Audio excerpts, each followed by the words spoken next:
কোরবানি মুসলমানদের জন্য একটি ওয়াজিব আমল। এর মাধ্যমে সৃষ্টিকর্তার নিকট নিজের প্রিয় বস্তুকে উৎসর্গ করে আল্লাহর সন্তুষ্টি কামনা করেন মুসলমানরা। সূরা হজ্জের ৩৭ নম্বর আয়াতে আল্লাহ তাআলা বলেন, মাংস বা রক্ত কোনোটাই আল্লাহর কাছে পৌঁছায় না, পৌঁছায় তোমার মনের পবিত্র ইচ্ছা। এই পবিত্র ইচ্ছার প্রতিফলন ঘটাতে মুমিনরা আল্লাহর রাহে প্রতি বছর আরবি মাস জিলহজের ১০ তারিখ কোরবানি করে থাকেন।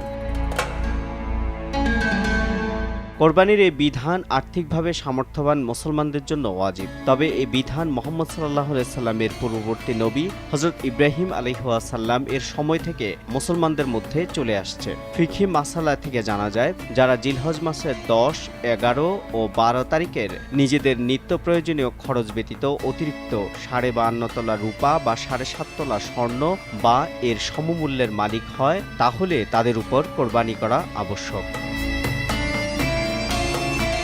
কোরবানিকে ইব্রাহিমী সুন্নাত বলা হয়ে থাকে। তবে ইব্রাহিম আলাইহিসসালামের আগে হযরত আদম আলাইহিসসালাম এর সময় থেকেই কোরবানি শুরু হয়। যখন আদম ও হাওয়া আলাইহিসসালাম পৃথিবীতে অবতরণ করেন এবং তাদের সন্তান প্রজনন ও বংশ বিস্তার আরম্ভ করে, তখন হাওয়া আলাইহিসসালামের প্রতি গর্ভ থেকে জোড়া জোড়া অর্থাৎ একসাথে একটি পুত্র ও একটি কন্যা এরূপ যমজ সন্তান জন্মগ্রহণ করত।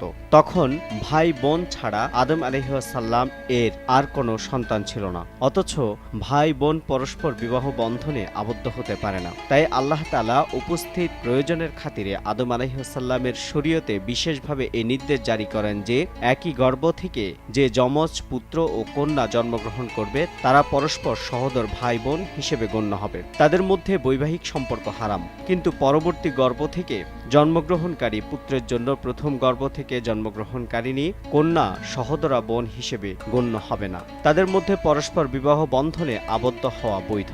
সুতরাং সে সময় হযরত আদম আলাইহিসসালাম একটি জোড়ার মেয়ের সাথে অন্য জোড়ার ছেলের বিয়ে দিতেন। ঘটনাক্রমে কাবিলের সাথে যে সহোদরা জন্ম নিয়েছিল সে ছিল পরমা সুন্দরী, তার নাম ছিল আকলিমা। কিন্তু হাবিলের সাথে যে সহোদরা জন্ম নিয়েছিল সে দেখতে অতটা সুন্দরী ছিল না, সে ছিল কুশ্রী ও কদাকার, তার নাম ছিল লিওজা। বিবাহের সময় হলে শরীয়তের নিয়ম অনুযায়ী হাবিলের সহোদরা কুশ্রী বোন কাবিলের ভাগে পড়ল।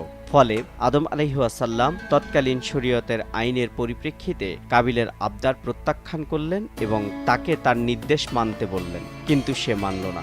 এরপর তিনি তাকে বকাঝকা করলেন, তবুও সে ওই বকাঝকায় কান দিল না। অবশেষে আদম আলাইহিসসালাম তার এই দু সন্তান হাবিল ও কাবিলের মতভেদ দূর করার উদ্দেশ্যে বললেন, তোমরা উভয়ে আল্লাহর উদ্দেশ্যে কোরবানি পেশ করো, যার কোরবানি গৃহীত হবে তার সাথেই আকলিমার বিয়ে দেওয়া হবে। সে সময় কোরবানি গৃহীত হওয়ার একটি সুস্পষ্ট নিদর্শন ছিল যে আকাশ থেকে একটি অগ্নিশিখা এসে সে কোরবানিকে ভস্মীভূত করে ফেলত, আর যার কোরবানি কবুল হতো না তারটা পড়ে থাকত।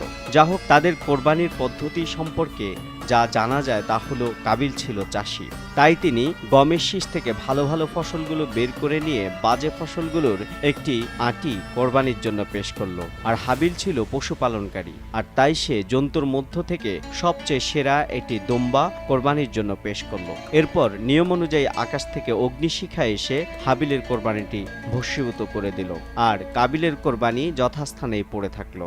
ইসলামের ইতিহাসে প্রথম কোরবানি হিসেবে হাবিলের ওই কোরবানি গণ্য করা হয়। সুতরাং প্রমাণিত হলো কোরবানি মনের ঐকান্তিক আগ্রহ ছাড়া কবুল হয় না। তারপর থেকে বিগত সকল উম্মতের জন্য এটা অব্যাহত ছিল। সূরা মায়েদার ২৭ নম্বর আয়াতে এসেছে, আদমের দুই পুত্র হাবিল ও কাবিলের বৃত্তান্ত তুমি তাদেরকে যথাযথভাবে শুনিয়ে দাও। যখন তারা উভয়ে কোরবানি করেছিল তখন একজনের কোরবানি কবুল হলো এবং অন্যজনের কোরবানি কবুল হলো না। তাদের একজন বলল, আমি তোমাকে অবশ্যই হত্যা করব। অপরজন বলল, আল্লাহ তো সংযমীদের কোরবানি কবুল করে থাকেন। জায়েদ ইবনে আরকাম রাদিয়াল্লাহু তাআলা আনহু বর্ণিত হাদিসে এসেছে, মহানবী সাল্লাল্লাহু আলাইহি ওয়াসাল্লাম ইরশাদ করেন, তোমাদের পিতা হযরত ইব্রাহিম আলাইহিসসালামের সুন্নত এই কোরবানি। ঐতিহাসিক বিবরণ থেকে জানা যায়, স্বপ্নে আল্লাহর নির্দেশপ্রাপ্ত হয়ে এবং নিজ সন্তান হযরত ইসমাইলের সম্মতিতে হযরত ইব্রাহিম কোরবানি করার মানসিক প্রস্তুতি গ্রহণ করলেন। এ উদ্দেশ্যে তিনি প্রিয় ছেলে ইসমাইলকে নিয়ে মিনার একটি নির্জন স্থানে যান এবং তার চোখ বেঁধে মাটিতে শুয়ে দেন।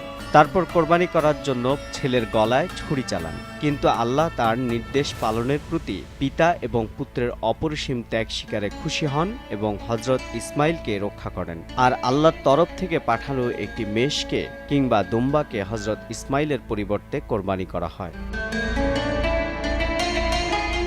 এছাড়া বিভিন্ন নবীর জীবনেও কোরবানি করার বিধান দেখা যায়। ইলিয়াস আলাইহিসসালাম এর যুগে দুর্ভিক্ষ দেখা দিলে তৎকালীন ইসরায়েলের রানী ইসাবেল ও ইলিয়াস আলাইহিসসালাম কোরবানি করেন। আকাশ থেকে আগুন এসে ইলিয়াস নবীর কোরবানি পুড়িয়ে দিল।